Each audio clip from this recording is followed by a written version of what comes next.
everyone. Welcome to Reality 2.0. We are back a little sooner than we were for previous episodes, and Doc is going to give you the heads up about why that is. And thanks for joining us.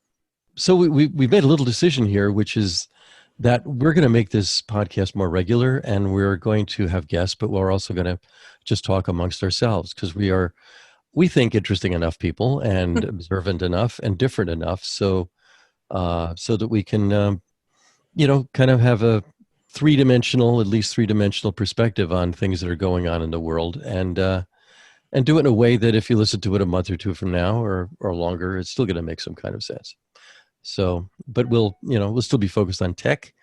We'll be focused on stuff that's going on now, but I think, speaking for the three of us, mindful of what's important and persistent as an issue. So Catherine, why don't you tell us where we're going to? We shared amongst ourselves like maybe four topics we could touch on. We'll give ourselves like roughly an hour and see where it goes. So what's top of your mind right now? Or maybe it's just like, for people who are new, just introduce ourselves. So I'm Doc Searles. Look me up. I was an editor with Linux Journal for 24 years for most of its existence, and what brought me together with Catherine and Petros. I do other stuff, but you can look it up. Yeah, so I'm Catherine Druckman. I also was with Linux Journal for many, many years. I was responsible for keeping the site going and a lot of other things that involved many, many hats. And now I am pretty much a full-time Drupal nerd. Also pretty easy to Google. Now instead of hats, we wear headphones. Yeah, it's true, yeah. But yeah, I'm also a wine and decorative arts enthusiast, which is a complete aside. Always interested in discussing the history of material culture. Yeah, so Petros. Yeah, I'm Petros Koutoupis. I met these two wonderful people at Linux Journal, although my time with Linux Journal was not as long as Doc or Catherine. Wonderful time, wonderful friends, and I'm a software developer. Been a software developer in the open source community, and I too am interested in history, a history buff, and just a passion of mine when I'm not diving into technology. Petros has a great looking map behind his head, and for those of us who are not watching, which is everybody, and also we're in three different places. That's true. I'm in California, Catherine, you're in Houston, and Petros is in Chicago. Yep. So roughly. And I have an old Linux Journal poster on my wall just for nostalgia. Yeah. So Yeah, actually, my office is covered in maps. Now, I would pick up my MacBook and show you, but it's kind of tied down. But I have maps on every wall. I actually have some authentic medieval maps up that I need to take special care of. Wow. Because they're very old and very, very aged. Yeah. Yeah, I have a few wine maps. So from the age before they had push pins. Yeah. Yeah. There's a company called, if you like maps, there's a company called Wine Folly that has if you like maps and wine, great wine map. So we've been talking about a few things, and I think we narrowed it down to three key things we'd like to touch on. And one of the things that I thought we could talk about is the new idea of working from anywhere. It's not just working from home. It's the fact that we're all able to be on the go more than ever before. And by we all, I really mean the fortunate few who are able to work this way. But we can touch on that a little bit more in a bit. The other thing we've been talking about is Facebook. Facebook is, it's hard to imagine that Facebook could become more controversial than it has been over the last, 5+ years. But I think our political climate and the pandemic have sort of brought things to a head, and Facebook is more problematic than ever, I would say.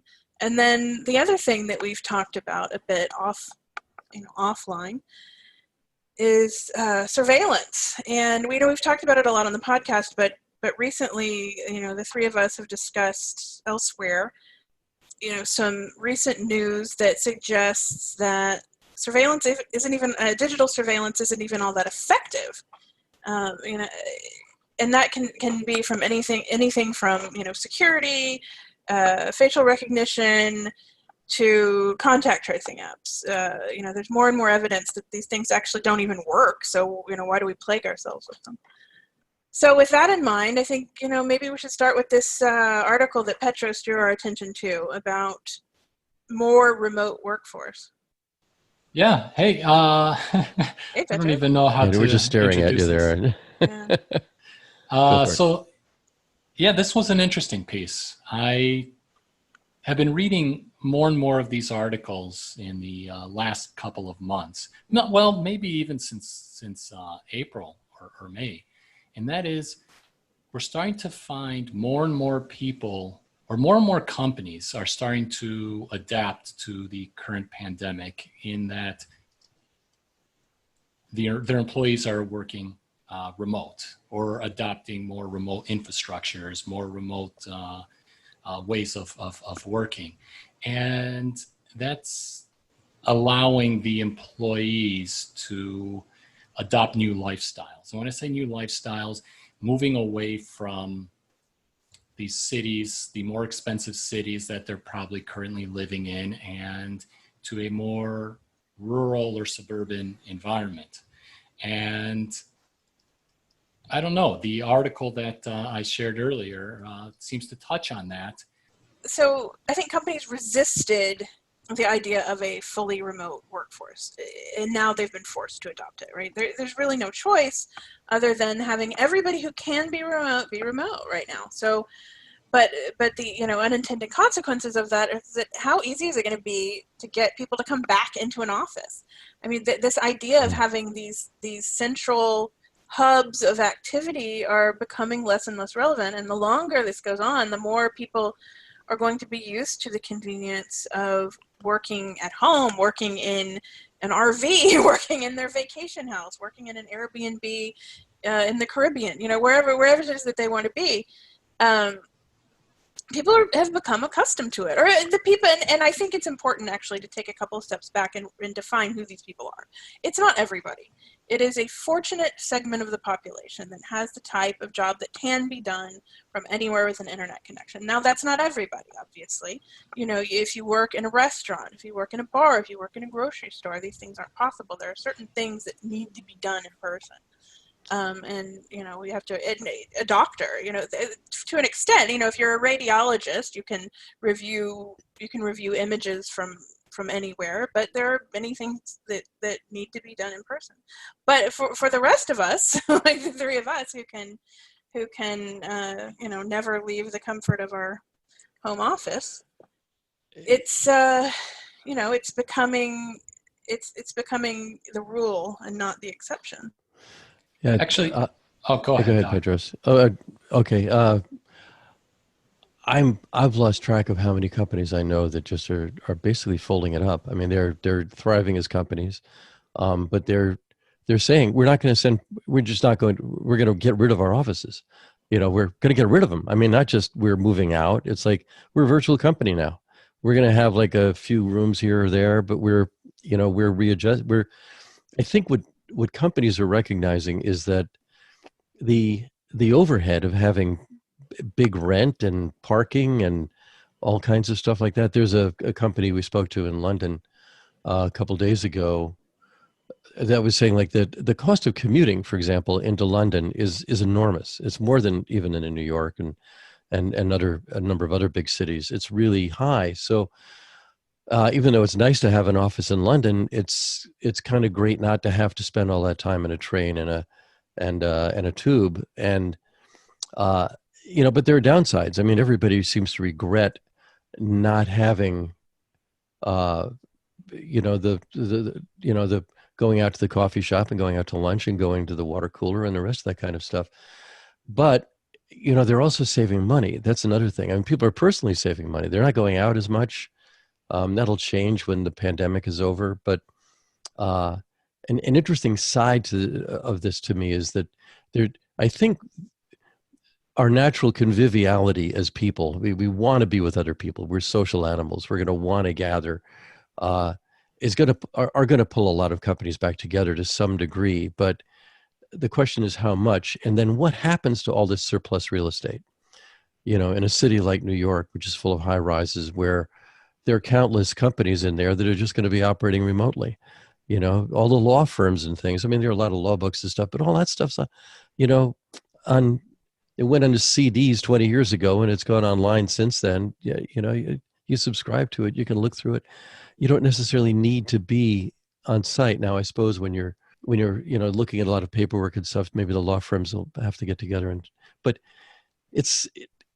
I just like looking at the cascading effects downstream. We're not going to go back to the world we had. It's going to be very different. Yeah, it's a fundamental shift in the way that we live, and then I'm with you. The more interesting part is not that it has happened and that it's going to continue to happen, but what impact it's going to have on things like, well, I mean, you know, technology. There are obvious things like, you know, Zoom is doing pretty well lately. I think I saw that their business was up 380% over last year, something like that. Yeah, so their stock was down, but their business is well, huge. After it was way up. After it was way too far up, yeah. Yeah, and then, but you know, things like Netflix and Amazon are the economy now, I guess. You know, I mean, how many times a week are you getting Amazon packages? Not as much as we used to, but that's because we're itinerant. You know, you were saying to people, we could be anywhere. I mean, right now I'm in Los Angeles. We live in Santa Barbara. We have an apartment in New York that we're neglecting. Somebody else is now in it. You know, they're itinerant as well. It's there's a kind of crazy improv that's going on. The impact on real estate markets is going to be really interesting. I thought, you know, increasingly, you know, smaller towns and smaller cities even that have more seasonal economies, you know, things that are more tourist driven and whatnot, they could see a big boom in their more full-time residents, just because if you can, you know, now if you can live in, I don't know, pick a nice place in the mountains, you know, to live, then why wouldn't you if you can, you know? I mean, a lot of people, depending. And that's sort of what the article was hinting towards, right? Yeah. That, you know, you don't have to live. I mean, that's now that more remote lifestyles, work lifestyles are being adopted. You don't have to live in the city that you're working. You know me. You know I've been doing this for many years. I live in Chicago. My company is headquartered, or at least the group that I work with is working out of Minneapolis. I mean, I'm not going to commute 6 or 7 hours to the Mall of America. That doesn't seem practical. Yeah. But even the communication from the company itself, they don't know when we're going to go back into the office. And well, we as in my teammates, not myself. But, you know, even when we do, how's that going to look like? I don't know. And the company doesn't know. Is it going to be structured in such a way to allow fewer individuals to come in? I don't know. It's interesting. It's going to be interesting, though. Yeah, it is interesting. And what is it going to do to cities that have traditionally been tech hubs? Is there a need for a tech hub anymore at all? Well, that's an interesting question, because I mean, there's been an exodus out of Silicon Valley for years already anyway. I left in 2001, but here's an interesting thing. And I think both of you guys came along later. But Linux Journal, I mean, when I started with Linux Journal in 96, and then when I kind of went full-time in 98, I just started writing in 96. But when I went full-time in 98, it was expected that I would come up for a week a month, or close to a week a month, to Seattle, where we had offices like in the Ballard building in the Ballard district of Seattle. And Linux Journal was a hive of activity. Yeah. Was it 60 people or something? It was? I don't know if I'd be surprised if it was that many, but it was a lot. I mean, it was 20, 30 people, something like that. And, you know, there was a geek cave or a geek hole or something like that where the geeks hung out. And there were, you know, there was the 4 people in like the editorial department that were full-time on site. And then there were, you know, and then there were sales, and it was a real publication doing that. And then when we moved from there roughly to Houston, but did we ever have an office in Houston? I think we did. When I first started, we had an office. Yeah, but we pretty much went virtual. I mean, I think when Carly took over, we, you know, because she was in Houston, we went there. I was never at that office, though I did go one time to her wedding. That's that's what Yeah. I went to her wedding. That was it. But we didn't even see her in her home then, and I've seen her countless times, on this kind of thing. But before we Yeah. had Zoom, There but were only we got three. along No, without it. I We see we that. were kind of modeled it a little bit, I think. Yeah. There were You know, four people in the office when I started. I was one of the four. yeah, It was a yeah, tiny little office, but we had one, and it was fun. It was fun, but increasingly, I think I sort of led I'm only going to come in half days. You know what the first reason was? My uh, internet connection was many times faster at home than it was in the office. I'm like, so I have this is videos to another upload, so thing. I'll see you guys later. So I heard today from somebody I can't say, but somebody I know who is in the fiber business and said that there is, I mean, first of all of the cable companies are cranking up their speeds now, or most of them are. They're all cranking it up, mostly just on the downstream side, but they're basically maxing out the capacity they have. I mean, what they did before was like, we're going to throttle this and we're going to give you tiers of, but basically, in order to give you tiers of speeds, they basically had to throttle it anyway. So like, why not stop throttling it and just let the maximum speeds come through?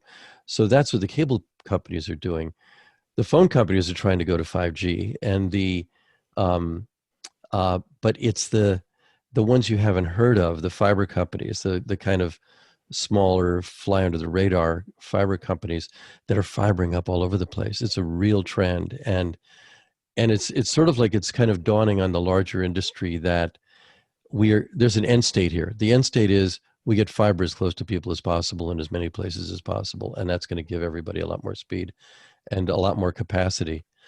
I mean, one of the things my wife Joyce, who and she's been involved in Linux Journal too, said right when this happened, when this went down, it's like, wow, history just went forward 10 years. I mean, we, that's what COVID did in a way. It's like you're going to have to work at home. You have to figure out some new things. But part of that going forward 10 years is like, okay, let's give people the speeds that they need. Theaters are gone. You're going to be watching your entertainment at home. We're just going to give you speed. So you're shaking your head, Petros. I miss theater popcorn. Oh yeah. Oh God. Yeah. Oh, I can't stand it. Oh. No, Always been, even though going to the I can't. movies, The even smell. I Oh, love I it. can't walk into a movie theater. Even Uh, though it got so expensive, just the thing that my wife and I and the kids enjoy doing at least once or twice a month was to go to the movies, even if we didn't really Yeah. care about the movie, just the Yeah. movie experience. I Yeah. miss it. We used to every once in a while go to one of those super fancy ones with the really cushy recliners and the little Yeah. soundproof pods so you can't hear the people next to you. Oh, so great. And that, serve dinner and drinks and whatnot. Those are so great. But I don't, I mean, that'll come back eventually. Although right this second, I cannot wrap my head around the idea of doing that. But, everyone's, comfort level is different. But I certainly wouldn't do that right now. But so Doc, the fiber thing is an interesting point. It kind of reminds me of like food supply issues. So, early on, when restaurants shut down, right? There was the first thing to shut down. And suddenly the food supply is so disrupted because it's used to working a certain way. There is an established supply chain, and it is that you send all this massive bulk quantity out to restaurants and to an extent grocery stores, but most of the food was going to restaurants, it seemed. And it was packaged differently, and paper towels and toilet paper were packaged differently, and all of these things have had to be completely reestablished so that it goes to individuals, to consumers, instead of to wholesale. And it's kind of the same. It's the same with bandwidth. All the bandwidth isn't going to downtown Houston anymore, or downtown, Los Angeles, or wherever it used to go. Now people are needing faster and faster speeds, but spread out into residential areas, and it's an interesting thing. I think the food supply thing seems to have leveled out. I would assume that the internet speed thing will also. So here's a question. This is a technical question. Maybe one you guys will be able to answer better than me, because for listeners, they're both more technical than me. One of the things I heard about the fiber is that A big advantage of fiber is it's symmetrical. I mean, or it can be symmetrical, where the upstream speeds can be the same as the downstream speeds or close enough to it. And that's where the demand is going to be. Finally, because the more people are doing what we're doing now, when you're going to want to upstream 4K video with stereo sound or better sound, and more people are going to be producing at home and participating in, not just in office stuff, but in all, producing all kinds of stuff.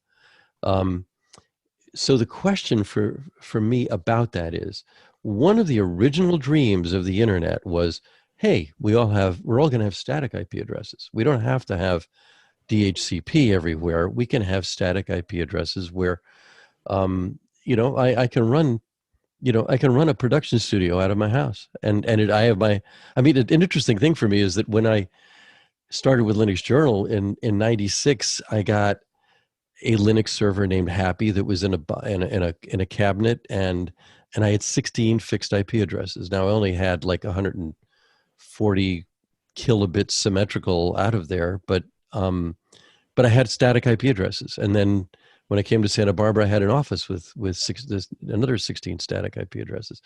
And I had the assumption when I'm sitting there, like, I can do all kinds of stuff here, even though it was very little I could do at the time. But actually, Santa Barbara had a T1. T1s are like a really big deal back then.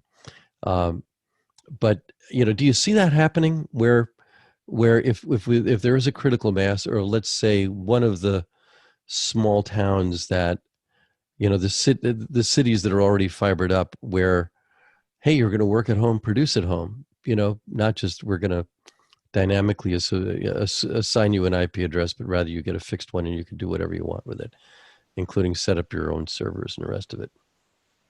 What do you all think? I guess it depends on what is the value for the individual. I'm trying to just think it through, and for somebody producing their own content, I mean, they're still going to upload that content to someplace else. They're not going to host it themselves.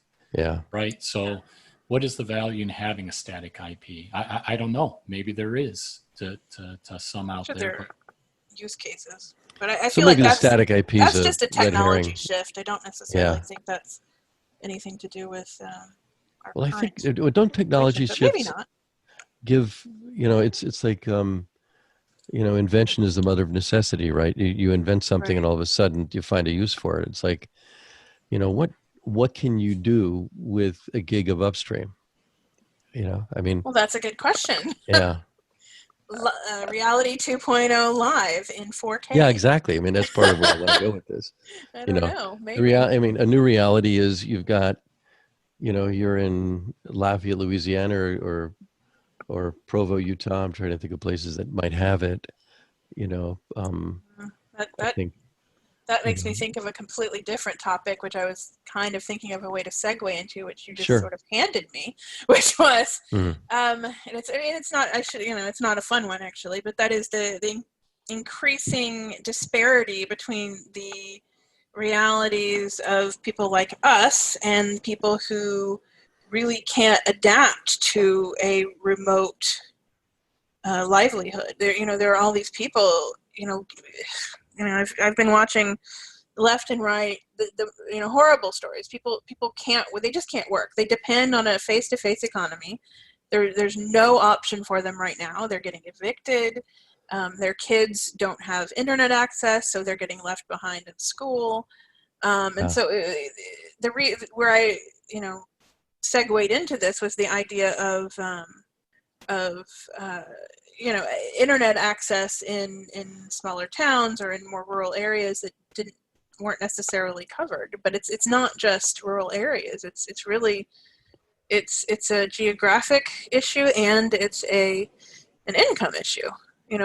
Lower income people frequently just don't have access. I'm sure we all saw the photos of the kids with their school issued iPads hanging outside. I think it was a McDonald's, just to try and get the Wi-Fi. Right. Yeah. And that's something that I think we as a society have to solve yesterday. We have to solve that right now, because it's going to lead to more and more disparity, which leads to conflict and other things. Yeah. Well, what I will say is, at least in our area, or at least the Chicagoland area, certain ISP providers such as Comcast or Xfinity is what they go by over here, are offering, I think, I don't know, it is definitely for a limited time, but are offering lower income households with free or very discounted access to to broadband, so that way their children are going to be able to do what they need to do their remote learning. But it doesn't solve the problem of how can the child do the remote learning without a parent at home, Or without a home. I mean, in or many without a cases, home. Exactly. you know, Yeah. I mean, they're facing eviction, and well, then what do they do? You know, and which is a completely separate problem that internet access isn't going to solve. But you know, I was watching a news story of a family. Literally, they're, you know, the news is covering them being escorted out of their apartment, and it's awful. And they had children, and I thought, well, you know, those kids, obviously, you know, sending the kids to school or virtual school is probably the lowest thing on their priorities, sadly. But you know, it occurred to me, well, you know, what if there was a program to get those people like mobile broadband?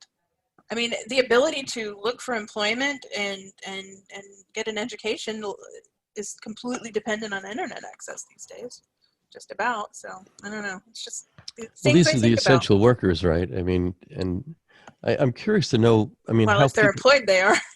But yeah. yeah, but how people already have coped. I mean, there's, and I haven't seen any, you know, many reports or scholarship on this, but I'm sure it's being done for, you know, how does a, and I guess we'll see a lot more of it this month because school's starting and it's not all, you know, and it's, you know, people are working from, you know, somebody who is a, you know, a nurse, you know, a restaurant worker, you know, somebody who drives a truck or delivers things, and but they've got kids at home, you know, and the kids are learning, or maybe they don't have a connection. I mean, how are they doing it? I mean, I don't know. humans are incredibly resourceful creatures, though. I mean, we're really good at, and this is not, and you know, to minimize the pickle that an awful lot of people are going to be in or are in already, but I think the most ingenious people in the world are the ones that are in the toughest positions.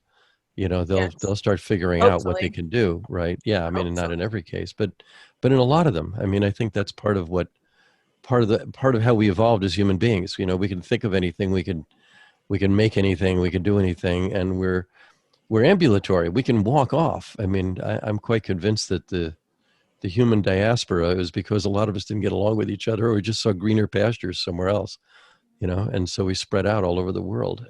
But we've been ingenious everywhere we've gone. You know, it's you know, an awful lot of that is lost to history because we can't see it now. But you know, clearly, you know, we can be clever about it. The question is whether or not we get at each other's throats in the meantime because bad things are going on. I mean, that's the thing that worries me. It's too easy to blame other people for what's going, bad stuff that happens. Um, but I have a lot of faith in human ingenuity, and actually in the ability to self-educate as well. I think, you know, one of my favorite stories about homeschooling is a friend of mine who's a PhD in statistics was sitting in a plane next to a woman who was very successful, and all her kids were successful. That was what the story was, and she attributed that to their homeschooling. And my friend said, "Well, don't you think some of that had to do with heredity?" And she said, "I would have thought that too, except they were all adopted." Right? So, you know, people are incredibly able to educate themselves, and on the whole, except when people are doing it for religious indoctrination purposes, homeschooling can work really well. I mean, not every parent is equipped to do it, and not every parent is educated enough to pull it off. But kids self-educate really well too if they're curious. And I've Well, I mean, yeah, yes, but if their basic needs are being met, I think right. Obviously, if the that's kid's hungry and if the that's the kid's, you problem know, right now. doesn't have a place to sleep and the rest of it, yeah, that's gonna be hard. Yeah. It occurred to me, I was actually thinking, we're all idealists here, and we all tend to think that technology can save us. I mean, or destroy us, one or the other, depending on the episode. But it could do both. It can do both at the same time. It's a dessert topping and a floor wax, so it works both ways. It is, but I've thought, this is a good opportunity to remind people that we have an email address. You can contact us. It's, I think, info@reality2cast.com. You have any ideas how to put nerds and people in need together because here's an example. Let's say I run across, I have a lot of acquaintances who are teachers. Let's say one of them has a student and they know that student is having trouble getting internet access. It wouldn't be that difficult for a lot of us to, go to, here's a plug for the Calyx Institute. I'm a fan. Buy a prepaid for a year mobile hotspot for $500. It's not going to make or break us, right? Hopefully. And give it to a family. I think that's a great idea. There, I just thought of it. Yeah, that's a good idea. I think that's a really good idea. I think little things like that, can go a long way. And actually, I think you came up with a pretty good name for a nonprofit that doesn't exist, or maybe it does exist with a different name, which is Nerds in Need. Nerds and Need, or Nerds versus Need. There's an alliterative quality there that, it's almost like survivor's guilt or something. I think I've had this conversation with other people who work in technology, and we feel like, well, gosh, our lives haven't changed that much. It's for our work life. And we feel a little guilty because we're acutely aware that so many people's livelihoods are completely destroyed right now, like just destroyed. And I don't know if there are some things that we can do to make any kind of difference to somebody else. I think we might as well try. So I welcome emails. info@reality2cast.com. Let us know what you think about them. Here's an idea. So Scott Galloway, we can put this in the show notes, he teaches at NYU. He's in the tech business, and he's a talking head on TV as well.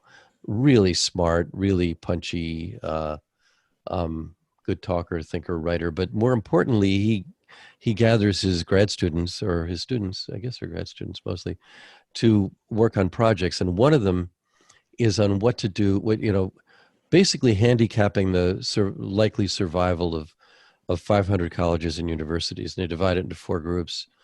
Like the ones that are certain to, at the top right, it was like, here's the ones with big endowments and high reputations, and they're not going to die because they're too well off, like the Harvards and Yales and Berkeleys, the great state institutions, Michigan, Chicago, Rice, okay, to get Texas in there, get Houston in there.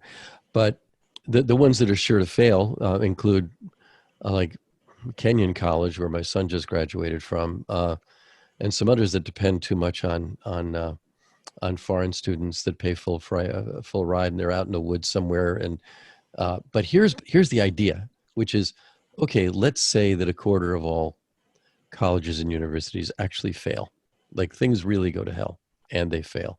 Well, that casts loose a lot of good teachers. How about reprovisioning those teachers? You were teaching geology or history or a language or some scholarly thing. How about creating schools and universities that are online, or that are,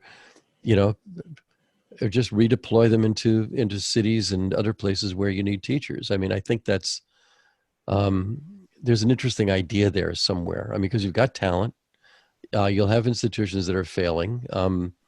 You can redeploy the personnel from those places. Actually, that's a very interesting point that you bring up. And interesting in that now that a lot of classes, a lot of schools are starting to offer more remote learning programs, you don't have to be physically at the university to be able to teach anymore. So plenty of new opportunities, I would imagine. But there's also the other end of it, and this touches on the last topic that Catherine brought up, and that is there are more and more teachers that are quitting the workforce because of the current situation, in that they need to have an adult home so that they can help guide their children through their remote learning. So not only are there teachers being let go from their respective schools and universities, but there are also teachers that are not going back. Yeah, yeah. Well, that's a comment about teacher income. They pay so Yeah. little that it's just, In it's many not cases, yeah. I mean, it's, more beneficial to stay home. but I think that there's a, I mean, like, so, I mean, but I think this may be, there may be some wealth redistribution in here. Like, I think Bloomberg just gave like $100 million to, or $300 million or some crazy amount to, there's a 4-letter acronym, historically black, HBCUs, historically black colleges and universities, or something like that. For medical stuff, for medical schools. It's a great idea. But a similar thing could be done in other ways. I mean, it might be an interesting thing to create a new nonprofit that's nothing but the union of every small liberal arts college or whatever small specialty college around the country to redeploy whatever it is they're doing there.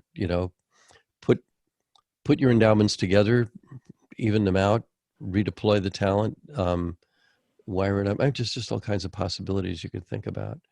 And a thought I have here, by the way, is that for the people who are listening, send in ideas for that. How would you redeploy the talent and the institutional features of the colleges and universities in the country that aren't going to make it? Because some aren't going to make it. Some of them are going to fail. They don't have, Bard, for example, a great college, has nothing for an endowment. The college I went to, Guilford in North Carolina, was not one of the ones slated for failure, by the way. It was actually in a second from the top group, but I don't know why. It's only like under 1,000 students and a very small endowment. So I don't know what their advantage is. There might be something, but I look at that college and I think it could specialize in something. I mean, a lot of these could just like take one topic and totally specialize on it and be the college for that. That college is one that it's a Quaker college. It's all about passive, has been historically about pacifism. It could be the College of Nonviolence. I mean, Oberlin, for example, has always been about music and the arts. Make it even more so. Where forget the rest of the liberal arts, just concentrate on that one thing, turn into a Juilliard. Likewise with Bard, I mean, I think but anyway, it's up to, I'd like to see if any listeners want to weigh in with that. Info at reality2cast.com. If it doesn't exist, I'll make sure it does by the end of the day. I'm pretty sure. There you go. Well, I rarely use it. Just do it before this goes up, whenever that is. Too funny. Yeah. I think that the conclusion we are coming to in this conversation is we'd all just really like to see more positive come out of this than negative, right? I mean, I think we said in a podcast early on in this pandemic situation that there are opportunities for innovation, and if we can dig deep and find them amidst the distraction of so much. I hate to go down that rabbit hole, but there's a lot going on out there right now, and if we can see through the devastation, let's say, and stop treading water, maybe maybe some good can come out of it. Maybe we can improve some things. Yeah. So what's I think we've established that we're only going to cover this one topic. I was going to say we probably have Facebook another for next time. 15 minutes. We could go into Facebook. We could, yeah. It would be like a little teaser for maybe a more in-depth conversation, but yeah. Okay. I was going to say that's not going to take 15 minutes. Yeah, Facebook. That's a can of worms. Facebook. Well, see, Facebook is, it magnifies any conflict or controversy, that's happening in the world. It's under a magnifying glass on Facebook. And I don't know, Facebook is an interesting beast. I never used Facebook very much until I started playing roller derby. And that was how leagues and games and whatnot were organized. And then it became more and more of a marketing channel. So we kind of had to use it, for various things like journal related and other things, even though in later years that became a questionable need. But yeah, Facebook is an increasingly unpleasant experience. You're either siloed and everybody thinks the same way as you, and then it's probably okay, or you're not because you're like me and you don't, you want to know what the other people are thinking, right? You want to, because I don't want to be surprised when by different opinions. And well, here's we could save the the current thing that kind of got us going on this, which is that Facebook is getting a cramp over Apple's promise with iOS 14 to turn on, to basically make it required that people will opt into being tracked on their phones rather than opt out. That may be the briefest way to put it, but to me, the interesting thing about Facebook is what can't be fixed about it. It is built for engagement, which means that they're an engagement machine. That's what they do. Let's say you have 500 friends. Most of us seem to have about, too many friends, but let's say, or even 100 friends. It's going to take the stuff that kind of pisses you off that somebody else says, or that you respond to, and the rest of that. They create homophily, which is the tendency to group with your own kind. And they do it around opinions. They do it around what engages other people, whether it's positive or negative or whatever. But they basically make an amen corner out of every conversation. And that that drives up engagement. And then within that, they're busy, categorizing you in countless ways that are used to aim advertising. And that's not fixable. They hired something like 20,000 people to do what the Wall Street Journal called the worst job in technology, which is looking at human depravity and killing it. And and there are people who have PTSD from human beings who have a job of looking at awful stuff on Facebook and saying no. And that's not even getting into the political stuff. This is just the really icky things. And and it's rather interesting that they need human beings to do this. Robots can't do it. I forget who it was. Somebody on the Supreme Court, I think, said, I can't define porn, but I know it when I see it. Well, this is exactly what the problem is with Facebook. You really need human eyes to see that. And the human eyes can't scale. They can't do it. And you can't job it. You have to job it out to the entire Philippines or something to make this work. And I'm not sure it could in that case. It's just, it has a design flaw in the first place. That I actually do think there's a way to overcome it, but it's going to cost them some in income, which is don't make any advertising based on characterizing people. Make it all about the topics. People are talking about hurricanes, then you have ads that are for generators, or if they're talking about fashion, then you have ads for cosmetics or whatever, which is the way it's happened in publications and on radio and TV forever. Do it on Facebook too. There's money in that. Most of the money Google still makes. Probably not enough. Not enough. No, probably not. But and they're a publicly traded company. So yeah, but I don't think that's. So is Apple, and Apple has succeeded in large part because it has the DNA of Steve Jobs, who went out of his way to say early on, I don't care what the stock market says. I don't care at all. I'm just going to make what's good for the customer. It's almost like Facebook saying that. It's almost like they need to cut costs, get rid of the office building, and have everyone go remote. Hey, that's a nice. Well, they would. In. I think there's a good chance that'll happen anyway. Yeah, I think so.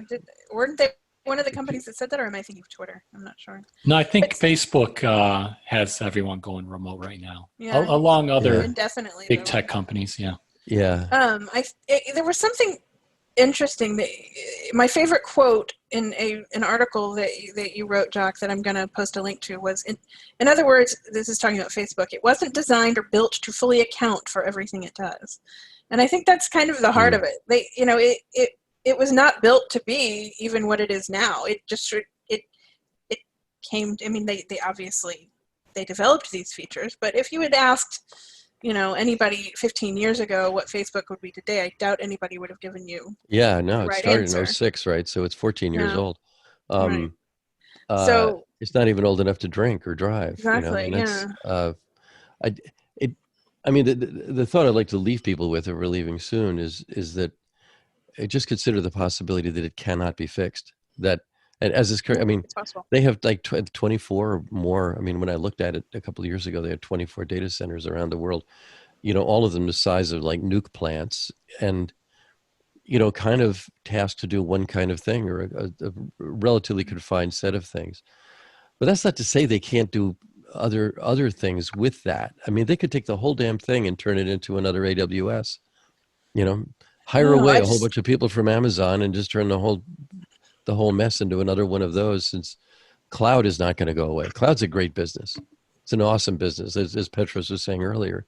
Even if you're doing creative work at home, it's going to be easier to serve it out of somewhere else, right? So, I mean, they're already doing that anyway, but do more. Just be a utility, and or rethink what social is. Social doesn't have to be exactly what we have now. I think they're, and every company, but it's hard to change. I mean, every company kind of inherits its first mission or the personality of its founder. Apple will never get rid of Steve Jobs, and Walmart will never get rid of Sam Walton. Just like every company that says Edison in it isn't going to get rid of Thomas Edison. And Facebook was what Mark Zuckerberg did to find some girls at Harvard. That's what he tried to do, and that's still there. The guy wanted a girlfriend. And I mean, Google's a little more advantaged in the sense that it's diversified through Alphabet, which is a very smart move. And they had this kind of high-minded thing about indexing all the world's information, all the world's knowledge, I think was their word. That's pretty high-minded, and that's still there, I think. I think that's part of Google's DNA, no matter what else they do. And they still make most of their money from plain old search advertising, which doesn't need to track anybody. So but if search could go away, I mean, that's an interesting thing to think about.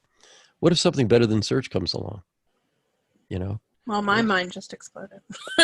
Yeah, I mean, people thought about that a lot back in the '90s, and now, but why not? I mean, what if? I mean, basically, part of the original idea of the web was that it was going to be a big library, and everything would be part of a big Unix directory. All these directory paths that would go down, like the library card catalog. You'd go from science down to earth science and to geology, and then to the chemical side of it. And I mean, it all could fan out like that.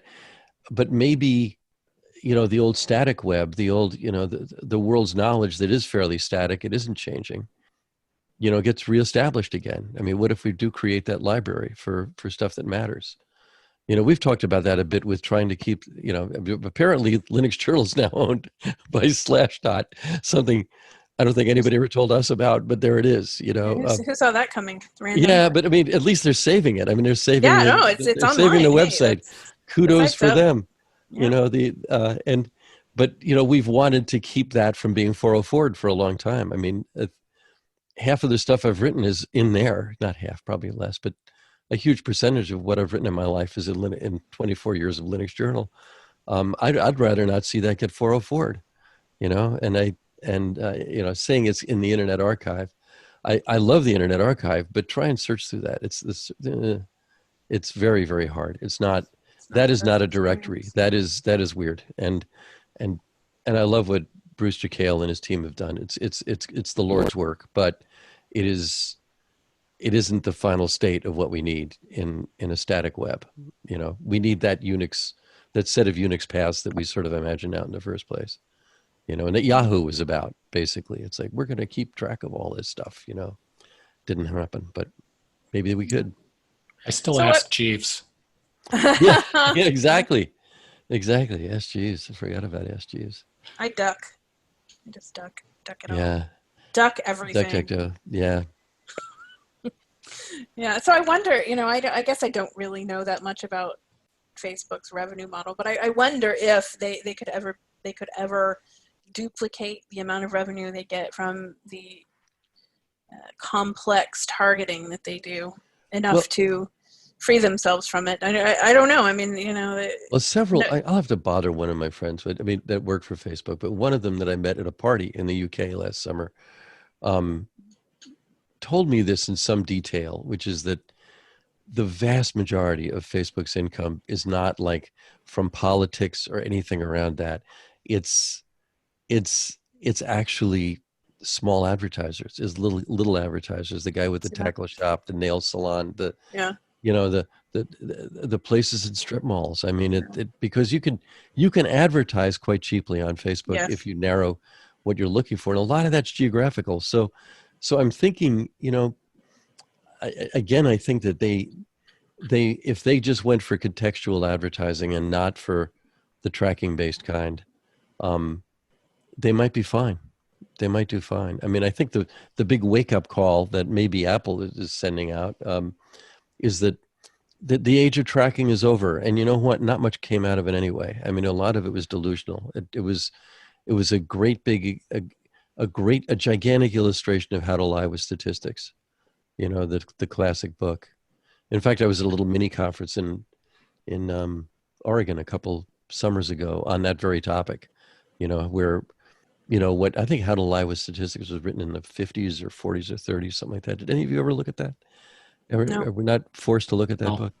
No. I flunked statistics in college, but then I kept the book and used it later. But there were two books. One was a big fat book, and another one is a little tiny thin book called How to Lie with Statistics. I think the whole thing may be like Strunk and White. It may be, the elements of style. It may be it may be the whole thing is online at this point, but it's all fairly obvious stuff. You can use math to make tendentious arguments about anything.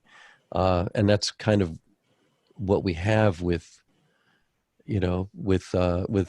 tracking based online advertising, where you get a report saying, yeah, you made so many impressions, you've done this and this and this and this.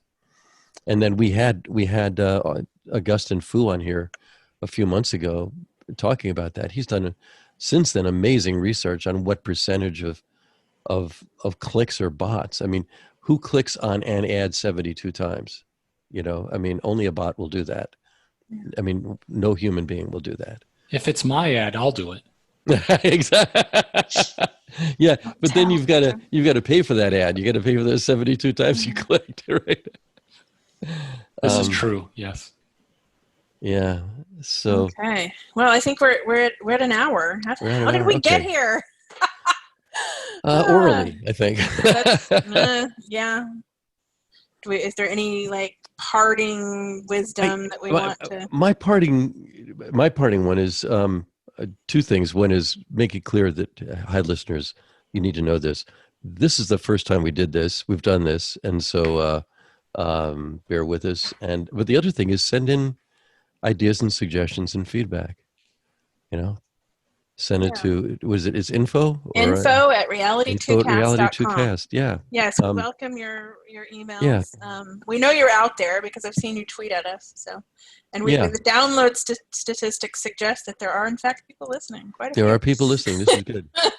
We know you're there. Email us. We use that word plurally. So, although we don't have any, I don't necessarily have evidence they've made it this far. Yeah. So. Okay. Well, thanks, everybody.